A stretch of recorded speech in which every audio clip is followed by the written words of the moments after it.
Okay guys, we're back. We're going to take a look at one of my fishing trips down at Port Isabel from many years ago, where I put in at the fingers down there. And this is from a few years ago, so this was with my old GoPro 6 a few years back.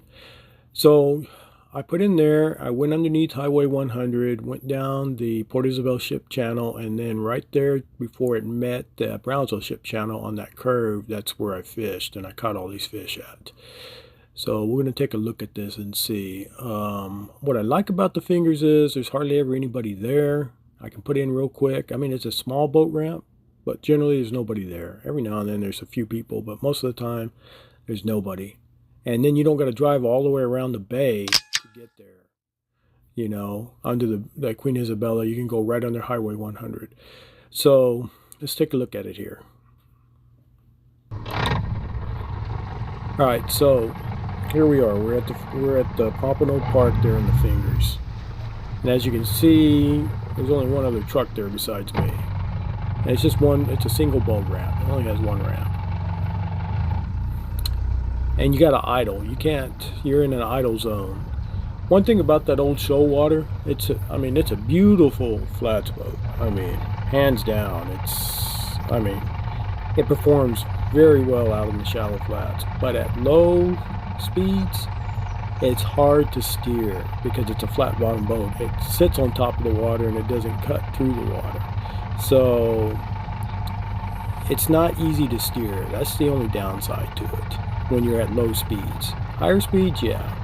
You can't make sharp turns with it because it'll slide. You always got to make big, long, arcing turns for the boat to turn. You just can't turn on a dime like you can with a V-hull. You know, that cuts through the water. So here I am. We're heading out. So this is what I did. If you look at some of my other videos older than this, I had a giant burn bar with a big windshield when I first had the boat redone. And I took it off. If you guys want to know why I took it off and why I don't have one, this is where you're going to find out. This is the reason why it was taken off. And I don't use one. Because whenever I put in at the fingers, I don't like going all the way around the bay, go out, go through the bay, under the Queen Isabella, around Mexiquita Flats, get into the ship channel, and then come back up in. I want to just put in and go straight across and get right where I want to go. And the only way I can do that is go under Highway 100. Well, with that gigantic burn bar on there and the windshield, I couldn't fit under Highway 100, so I took it off. So I thought I had it all ready to go this time because I'm going to slip right through there, right underneath there, because that bridge is real low. And I laid my poles down, and here I am. As you can see, Highway 100 is right there. I'm heading up to there. The only thing that I didn't take into account was my GoPro selfie stick with my GoPro camera on it, that it was going to be too tall, that sits behind me on my leaning post. Everything else is laid down. I've removed the burn bar. I've removed the windshield. And I'm thinking, hey, I'm going to slide right through this. And I don't. I take out my GoPro camera here when I go underneath this bridge. The bridge catches it, and it breaks my selfie stick and messes up my camera. I tried to find the footage on that. I was looking through my external hard drives, but I couldn't find it. But I cut it out of this. All you see is a blink in and a blink out when I'm on one side and on the other, because it took me a while to fix the camera. Look, the camera hit it. So after I came out the other side, I had to tape up my stick, get the camera back online, and then we're back at it. All right, so here we are on the other side. So this is what's beautiful about it. If you can slip under Highway 100, you don't have to go around through the big bay and take the beating.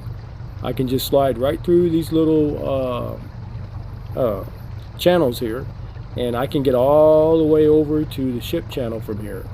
And of course South Bay if I wanted to go fish South Bay, and I don't have to cut across all that big wide open water to get over there to get it done. But this day I wasn't really looking at going to South Bay to fish. I was wanting to work those curves in these channels. So I figured I would work the Port Isabel channel here, not the ship channel, but the Port Isabel channel. The Port Isabel channel feeds into the ship channel, and you're going to see it's going to open up right here into the Port Isabel channel once I pass all these houses. And if you think about it, probably in all these little places just right here, I bet you it's probably pretty good fishing. I bet you can catch trout, whether it's speck or sand trout. I bet you can catch plenty of sheephead because of the structure, drum probably because of the structure. I bet you can catch lane snapper. You know, you can probably catch strawberry snapper, you know, and maybe even some small mangrove snapper too, all up in there, you know. And you see it's opening up. You can see the shrimp boats up there ahead. The only problem is when you slip under here, it's an idle zone all the way pretty much out there, so to where I fished. So you got to idle it. You can't throttle up and make a wake. It's a no wake zone. That's what I'm trying to say. So it's a no wake, but it's a beautiful ride. Sun's up. As you can see, it's probably about, I think I was out there a little bit earlier that day. It was probably about 9 o'clock, between 8:30 and 9 o'clock there. Probably more around 9. And we're going to go over here and just try it and see. We're going to work these angles. I picked a spot. What I picked was, I picked a spot where the channel makes a curve and it meets the ship channel, and it has a line of mangrove trees along it with grass that slopes off a slope. So I worked an edge. Basically I just worked this edge. That's all I did, and I did pretty good. I caught plenty of trout, plenty of reds. I think I went home with 3 reds and 1 trout is all that I kept that day. But yeah, we're gonna lay it out here. So look at this. Look at the shrimp boat there, fishing boat. What else we got here? So see, if you look at these, this is a good place. I need to go back here and try this one of these times. I bet you all along the wall there on the left and on the right, I bet you catch all kinds of sheephead, all kinds of small snapper, whether it's mangrove, lane, you know, whatever. And I'm sure you catch speckled trout in there, plenty along in there. I bet you there's plenty of them swimming around in there. I don't know if you'll catch any redfish back up in there, but I'm pretty sure you'll catch all the other ones. And I'm checking my coordinates on my GPS on my phone because I want to make sure I'm going the right way, because it winds off in 2 other runs, because I had never been through there before in my boat. This is the first time I've ever taken my boat through there. So that's why I keep looking down at my phone, because I'm checking my GPS on my phone is what I'm doing. And but you see that wall, that seawall right there? Yeah, I bet you if you work that, I bet you can probably produce something in there. And like I said, to me, the best eating drum. Here we go. Okay, so now we're out there.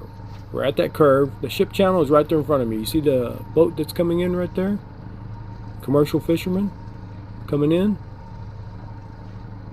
And the ship channel's there, and I'm working that curve. You see the line of mangrove, and right there, right off the bat, look at that, boom. So I'm fishing back into those mangrove, and it has a grassy embankment that slopes off because the channel gets deep because the ships go there.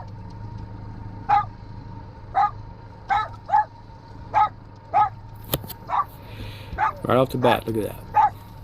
Cassie barked up one. So I left the motor on my boat running because I didn't really trust the trolling motor there, because all these ships were coming in and out. These are commercial fishing ships that use that lane a lot, and I didn't know if that trolling motor would give me enough power if I needed to get up and move real quick. So I just left the motor idling. That's why you can hear the motor of my boat in the background, because just in case if I needed to get up and move quick, it's ready to go. Because it was pretty busy that day. There were a lot of boats came back and forth while I was fishing there. And that porpoise right there. porpoise are feeding too, so that'll tell you there's fish there. But you see the mangroves? There's a nice little line of mangroves right there, and what you can't see is there's a lot of grass there. Little red, little baby red. He was just right undersized. I think he was 19 inches, so I put him back in. Let him get a little bit bigger. Beautiful clear day. Look at that. Beautiful day out there on the lower Laguna Madre. Down here in Port Isabel. So here we go again. Fishing into the bank. And actually, it looks like I'm far from that bank, but I'm really not. I'm a lot closer than what it shows in the video because it's an optical illusion because I have the camera on wide angle lens. So it makes it look further than what it is. So right there, if you're looking at it, it looks like I'm about 50 to 100 feet from the bank, and I'm not. I'm probably only 30 feet from that bank. And that's it. I mean, I'm real close. And here's another one. And I'm just popping the cork with live shrimp using the that Back Bay Thunder rig setup. And Cassie barked up another one.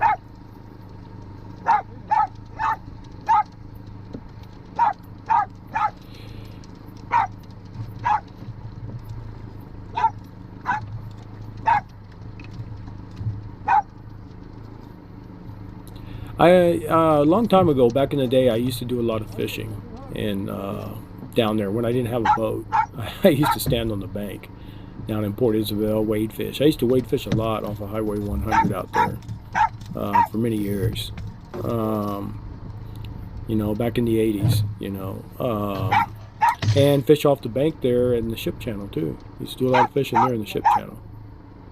So that was just something I wanted to get back into trying, which, you know, once we get the boat back online, we will be making some more excursions in this area. I did a few, and then I just got stuck out in the grass flats, and I kept staying in the grass flats. But there's all kinds of fish. I used to fish up in the ship channel towards, it used to be Marathon Laterno, but I guess it's called Amphils now. And you catch some big size trout and stuff there, but the only downside with that is it's fun to catch them, but I wouldn't eat any of the fish because there's no telling what goes in the water there, man. But you can catch some good sized fish over there. Really big trout, real nice sized trout.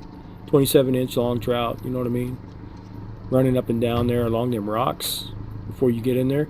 I don't even think you can get close there anymore. I think they closed it down. I could be wrong on that.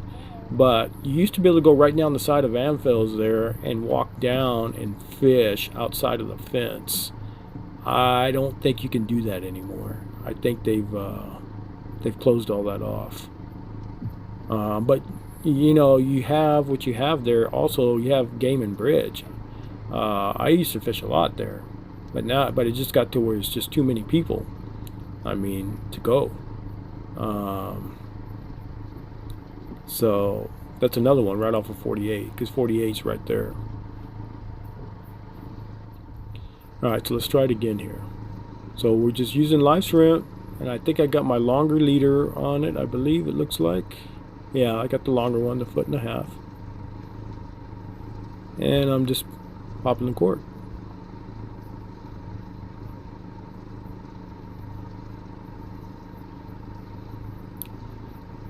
And I catch these relatively fast, so I can tell you, I'm a Sulliner guy, check the tides and all that stuff, and I want to say it was changing into a high tide that day, from a low tide to a high tide, and yeah, we did pretty good, Cassie and me.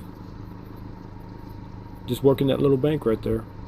And you see the mangroves a little further down, so see, I worked that bank from where I'm at right there, and then you see that marker all the way down there for the ship lane. That's how far I go. All I do is fish right from there to where that marker is, where it's going to make that curve. And we caught our limit on reds, and I kept one of the trouts. I think the rest of the trout were just right at the size, but I didn't want to take the chance, so I put them back. And we only kept one trout and 3 reds, all in about I don't know, hour and a half of fishing. If even that.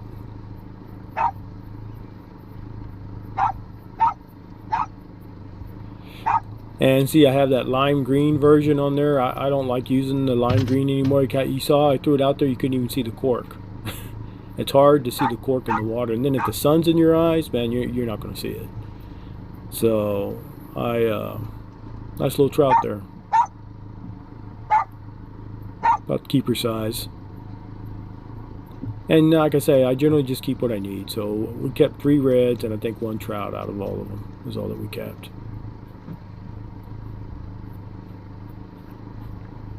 If I remember right on this trip. Here we go again. So you see how it looks close? Well, I'm a lot closer than what that camera shows. So probably at that time, I was probably maybe 8 feet from the bank. I was right up on the bank. I wanted to get a little closer and be right up against it and catch that grass line right along the edge. And it paid off.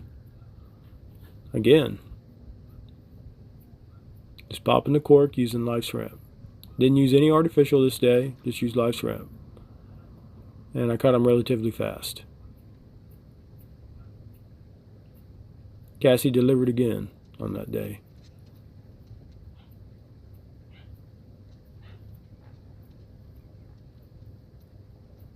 You see how you can't even see that cork out there? I had a hard enough time seeing it, and I was there, and you can't even see it in the video. It don't stand out. The orange one's the best one of that Back Bay Thunder. Most visible. They all work the same, it's just the visibility is the best for being able to see it. And low light, light in your eyes.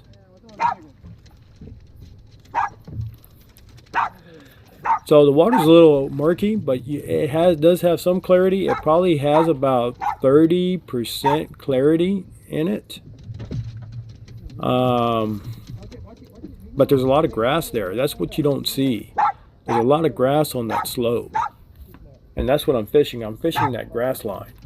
Because it drops off. You go, you know, another 10, 15 feet the other way, and it drops off because that channel is deep. So that all them big shrimpers and commercial boats can get in and out of there. So I was trying to stick close to that edge and work that grass line. And we did pretty good.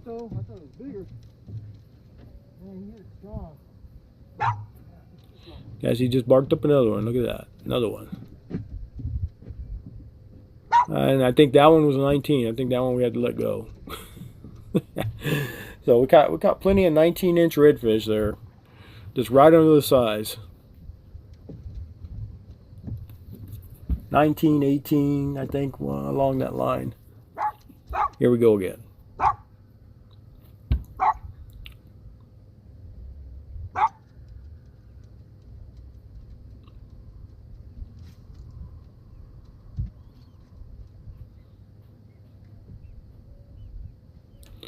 There it is. You see how close I got it to the bank? You saw when I did the pop, you saw how close it was? So I tried to get right up along the edge next to those mangroves and work that bank. In that grass.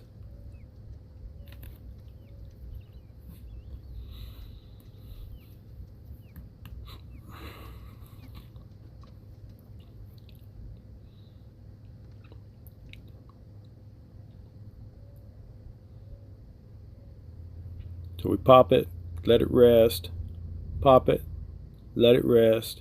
I saw something move there when I popped it that time. I'm going to let it rest, I'm going to hit it, and then let's see what happens here.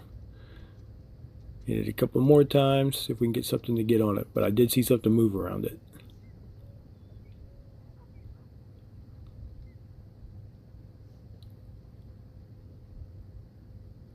I think we're almost there, where it's going to hit. Going to be coming up right here.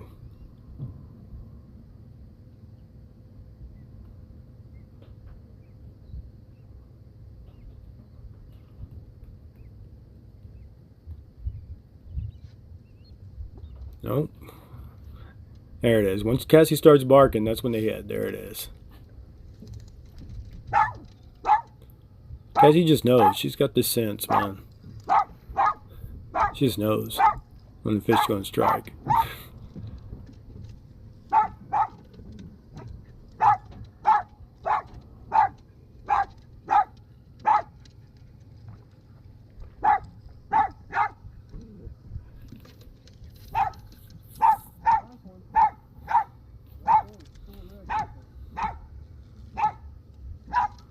So that was a nice, I think that was a nice little red. I think I got a red on there on this one, if I remember right. So a nice little red.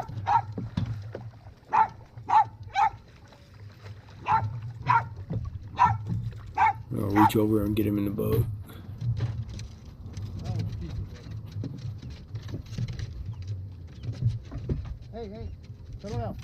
So I don't know if you could tell, but if you look down there in the bottom right hand corner here in this view of this camera, you can see some of the grass. So see, there's grass there.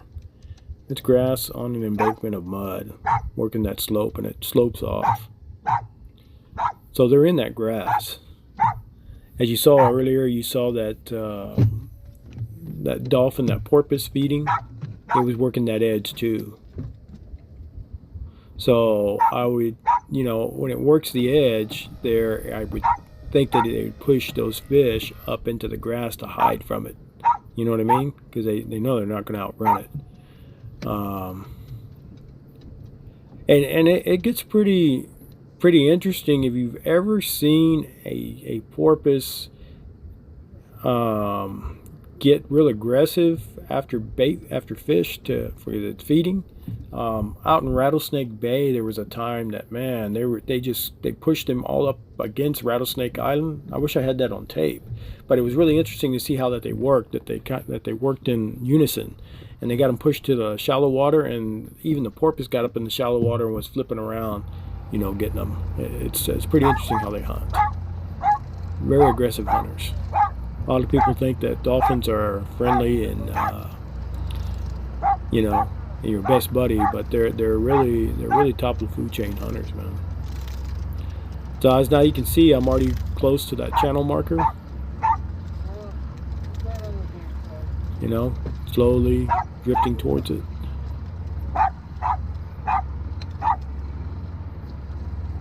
And then, of course, another ship came through there, another commercial fishing boat came through there, and it's what's making the waves.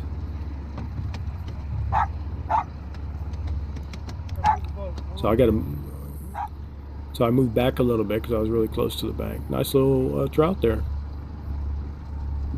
Nice little trout. I think that was like a 17 or 18 inch trout. And that's it. This is where we're going to sign it off. So I hope you guys enjoyed it. You guys have a good day.